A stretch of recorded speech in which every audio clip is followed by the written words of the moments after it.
A very warm welcome to you. Many thanks for finding time to join us on the program this week. Slowly but surely, we are entering our favorite part of the year. I already smell it in the air. Excitement. Welcome on board. My name is Lucy Lube. On the lineup this week, we join Faith and our guest, Mr. Fatai Kayode Lawal, the Managing Director and Chief Executive of Sterling Assurance Nigeria Limited, on the CEO Rendezvous for the continuation of the exclusive session where they discuss the topic, End Sars Protest Aftermath, Insurers in the Eye of the Storm. Speaking in the course of the interview, Mr. Lawal said that while it is good to believe in prayers, it is also important for individuals and governments to insure their assets. To take a listen. We are a country where we believe more in prayers, and God would do it. God will protect us, and He's doing it. But it is known that it sometimes happens this way. The kind that we have seen during the NSAS, we have not witnessed it in recent time. And we're witnessing it for the first time. And I think we'll learn the lesson from it, that that kind of thing can still happen. And so if you have a shop anywhere, be rest assured that it's not going to be your portion, but if it is, you have somewhere to go to for compensation.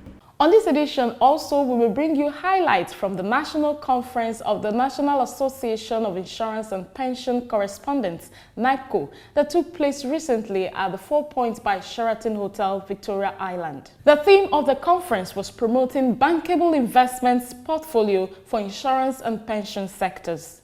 Guest speaker was Dr. Muda Yusuf, the Director General of the Lagos Chamber of Commerce and Industry, LCCI. In his lecture, Dr. Yusuf said that the bankability of investments is a major challenge in the economy at the moment. To take a listen. The challenge of bankability is not just facing the insurance or pension industries alone. It's a challenge that the economy is facing generally. Practically all investors are faced with this challenge. The banking sector is faced with it. That is why we have so much liquidity now in the banking system. And the last estimate put it at trillions of naira sitting in the banks looking for investment outlets. Plus, of course, all the other extras we bring you each week on the program. So sit back, relax, and enjoy the time. Details in just a moment. Please stay with us. Having insurance is like having an army or police force.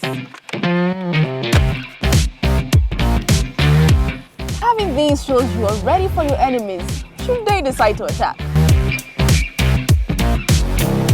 The enemies may never attack, but you must always have your defenses ready and prepared.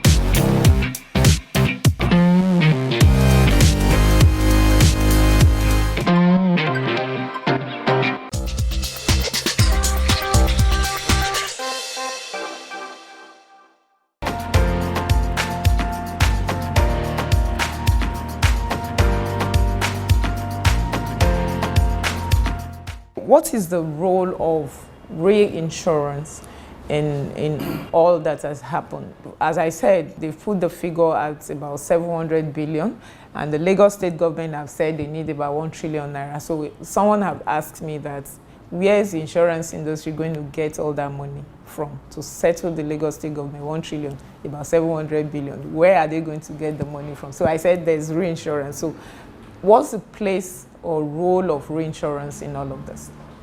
Reinsurance is a means of further spreading the risk of loss between insurance company and other insurance companies or companies that are known as reinsurance company. And these reinsurance companies are partly local, partly continental, partly international. And it's through reinsurance that the risk in one locality is shared internationally across many nations, so that the loss become lighter on everybody. When there is a loss of this magnitude, a small percentage, not more than, in my view, 25 to 30% are supposed to be borne by the local insurers. The remaining 70% are borne by reinsurers. This ratio now depends on the scale and size of losses of risk that are involved in the loss. Okay, sir. Before now, you often find governments being an insurer of last resort to the citizen. But in the situation where we are in right now, even governments also have their own issues, so to speak, to deal with. So going forward, what is the message to the public and even on the part of government when it comes to the development and growth of insurance? By that I mean encouraging more of the citizens to embrace the risk mechanism of insurance. It's not just government encouraging citizens, even government itself ensuring that they arrange insurance to protect themselves. I can say this for sure, that Lagos State is perhaps one of the few states in the Federation that takes insurance seriously and try to ensure that they insure most of their assets and pay their premium in good time. There are quite a number of states that they don't even do insurance, let's put it that way. So if the state is not doing it, how do you encourage your citizens? So government should encourage individuals, organizations to seek insurance as a mechanism for protecting themselves in the event of losses of this nature. It's unfortunate that this peaceful protest has turned out to bring these huge losses. I do not want to argue about whether it is right or wrong to have done the protest, but the outcome, I'm sure, is beyond the imagination of those who initiated the protest. Okay, but sir, the argument in the public domain is that it's not those who were genuinely protesting that participated in the wanton destructions we have seen across some of the states in Nigeria. It's just that they took advantage of the protest. That's the point I'm making. And if there has not been protest, maybe they will not have. That's the point I'm saying. In insurance, we talk about proximate cause. What is the starting point for this series of events? And you have to link it back to the protest. It's quite unfortunate. Okay, sir. Going forward, let me bring you back to taking advantage or riding on the wings of what has happened. Now, before now, the talk has been that you insurance practitioners, you've not done enough when it comes to insurance awareness, advocacy, and part of the reason why insurance penetration has remained at less than 1%, depends on who is giving the statistics. So going forward, given what we have seen, what is the industry going to do differently to ensure that you continue to bring to the consciousness of Nigeria the reason why they should embrace insurance? Thank you very much. I think you are aware some times ago the industry tried to put together a campaign, a mass education campaign, mass advertising campaign for the industry before the capitalization started, and I think that's what put a hold on it. The idea was to contribute huge sums of money. Consultants were engaged, and they were to start series of campaigns that, if sustained over 1 year, would make a lot of difference. I think we have to go back to that now. The only thing is people are saying, let's complete this capitalization, let's know where we are before we embark on that. This thing is not just the benefit of the industry, it's also the benefit of society. So government should also campaign for the National Insurance Commission through one of your programs. That's what they are trying to do. Ensure that the public are enlightened about what insurance can do for them. So, but on your part as players in the insurance industry, would you say you guys have done enough in terms of awareness creation? I belong to that school of philosophy that say nothing is so good that it cannot be improved upon. The industry have done the best they could do, but this can be improved upon. Have they done the best? They have done, different companies have done mass advertising, mass promotion. If you say it's not enough, it's relative to the size of the operations.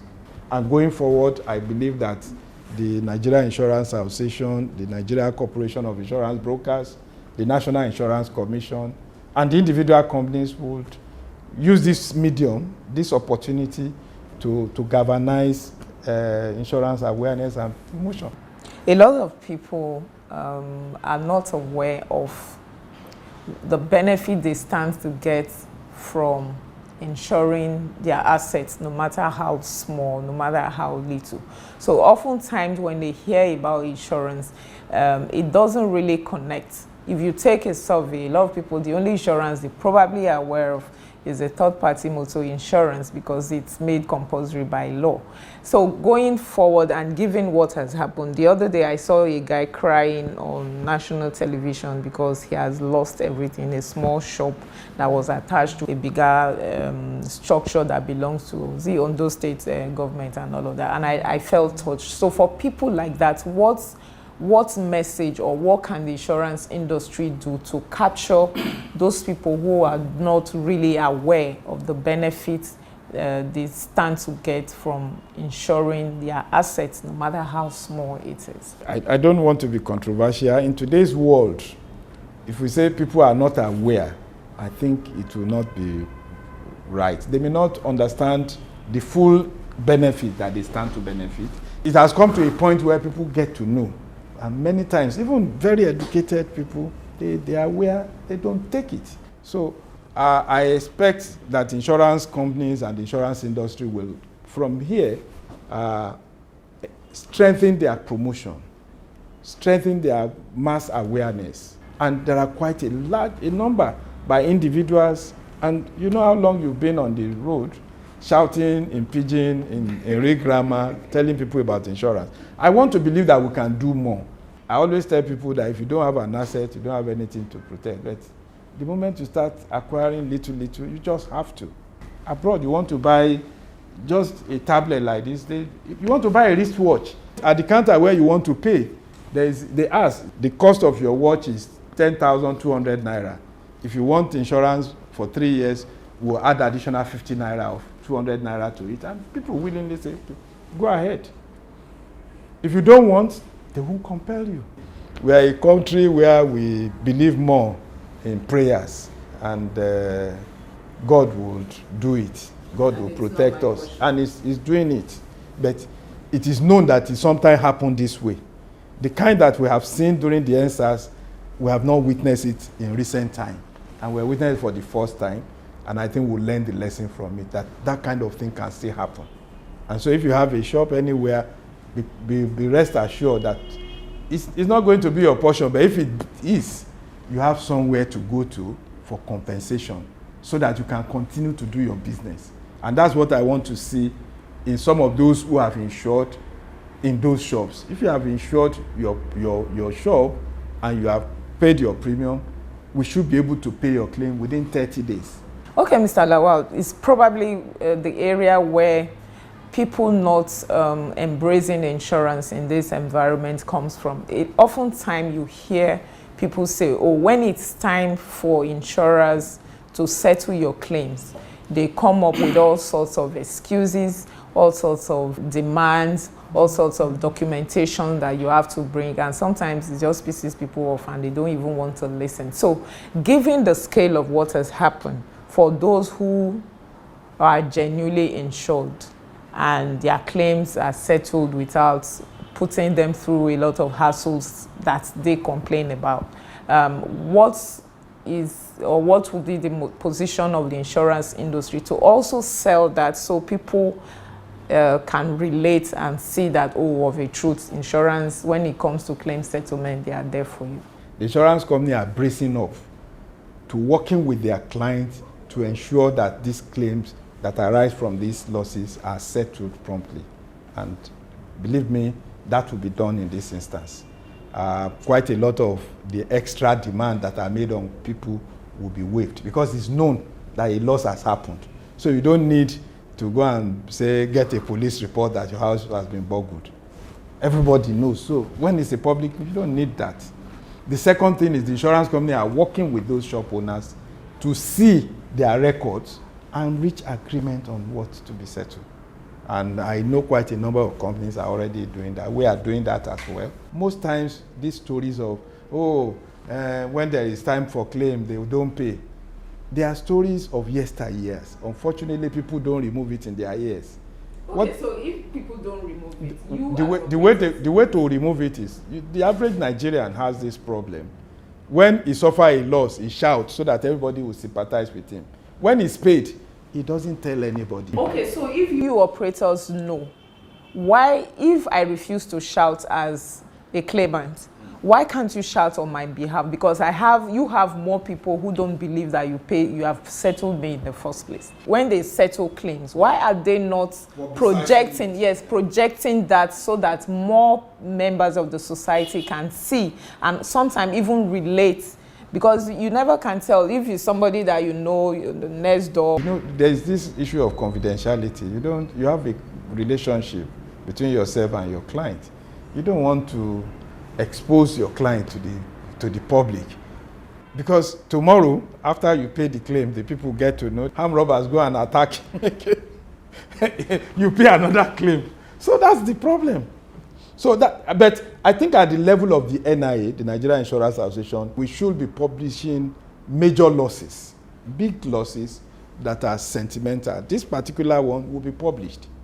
They may not mention the name of the individual that collect the money, so that I don't want to use all those names. We'll not start running after the person. That's the problem. But it also beholds the insured. If you have a shop and you've suffered a loss and you are paid by insurer, you should tell your friends. That's the only way we can get referrals. Don't just keep it to yourself. Now God do am. Okay, finally, sir, as we conclude, what's the lesson you think the Nigerian insurance industry has learned from all that has happened? The major lesson is that we should be conscious about our risk management process. We should not take for granted that things like this will not happen. Most times when insurance are being assessed, they're looking at individual risk and they are not taking into consideration the possibility of a catastrophic losses of this nature. The typical example of the Lagos State mass transit buses, where almost 57 of them were burnt in one incident, will not be contemplated. And in actual fact, in future, I think one of the lessons they will learn is that where you garage or park those vehicles, there must be a maximum limit. Thirdly, I think the insurance industry will also learn that these losses can happen. And when it does, you must just be alive to your responsibility. And I believe and hope that at the end of this loss situation, the industry will grow stronger and better and bigger, because the market will appreciate their contribution and they will respond positively to the industry. Okay. On that note, I'd like to say thank you so very much, sir, for finding time to talk to us on the program. Thank you, sir.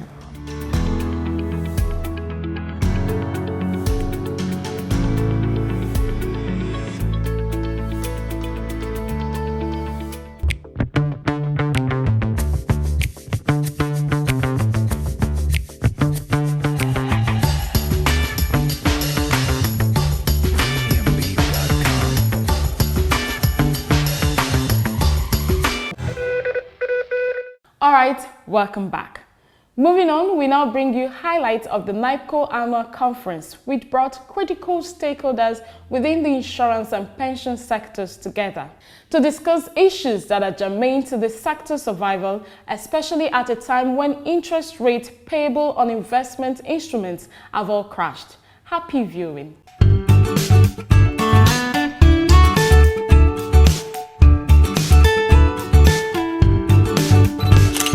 The National Association of Insurance and Pension Correspondents, NAIPCO, recently held its 5th national conference with the theme Promoting Bankable Investment Portfolio for Insurance and Pension Sectors at 4 Points by Sheraton, Victoria Island, Lagos.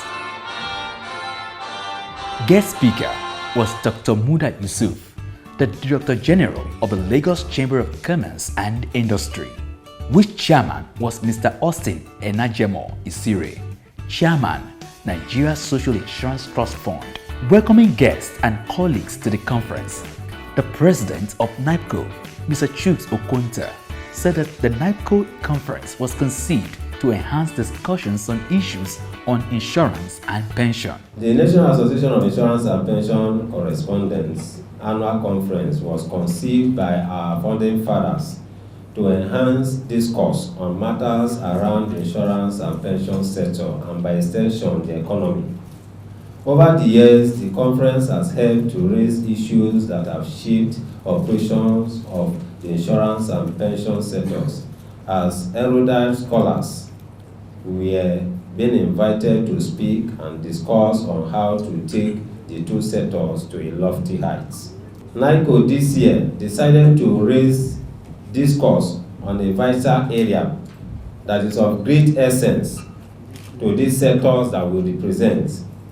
And we actually looked at something that affects the insurance and the pension sectors, which is investment portfolios.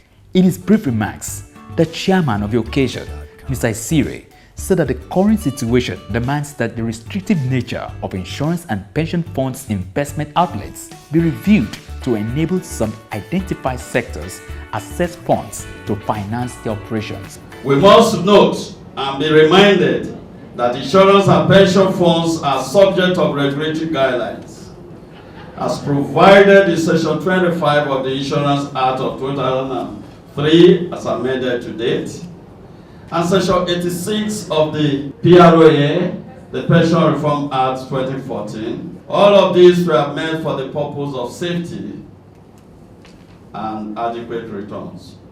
However, with the turns of events as we go today, a consideration for review of these legislations to enable some special and reset of the economy to have access to insurance and pension fund for their operations will be most beneficial to the growth and development of our nation's macroeconomic activities. We need a deliberate policy by the authorities, in addition to what is currently obtainable, directly or through moral suasion, to invest insurance and pension funds in sectors such as manufacturing, agriculture, aviation, and so many of all of that. What is necessary, like we always look at, is to have inbuilt safety mechanism.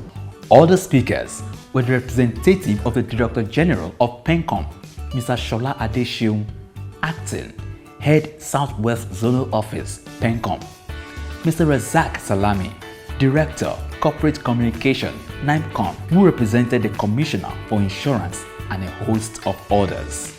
Delivering his lecture, Dr. Yusuf said that it is only the pension and insurance sectors that can provide the needed long-term funds for real sector financing. The pension and insurance sectors are the largest sources of long-term funds. The that of long-term funds is a major challenge in our economic environment. Close to 90% of the funds in the financial system are short-term funds. When I say short-term funds, I'm talking about funds maybe less than 3 years. And with that kind of fund, there is no way you can support the critical investments that we need to grow this economy. The only thing that can support effectively are things like buying and selling. But if we are talking about real sector investments, financing, we are talking about financing infrastructure, housing, and all of that, you need long-term funds. And the only major player in that space today is the central bank through the development finance institutions. The conventional financial banking system cannot support long-term funds. A few investors have taken the risk of using the short-term funds to finance long-term projects, and of course, many of them have burnt their fingers. The high point of the conference was a panel discussion where panelists profiled solutions to the challenge of bankable investment outlets in the economy. The conference also afforded participants to ask questions. The private sector believe the civil servant, the regulator, is supposed to know. I'm sorry to say, they don't know. You are to tell them. Their training is to regulate you. How you do the business and come about profit, make growth that will develop the economy, they don't know. They are zero about it. Based on what you have said, it is an advice to the industry. And this advice should be taken seriously. You take this advocacy to the doorstep of those people, because you actually assume that they know, but they don't. The National Association of Insurance and Pension Correspondents, as a critical stakeholder in the pension and insurance sector, is continuously looking for ways to contribute to the growth of both sectors by providing platforms for intellectual exchanges.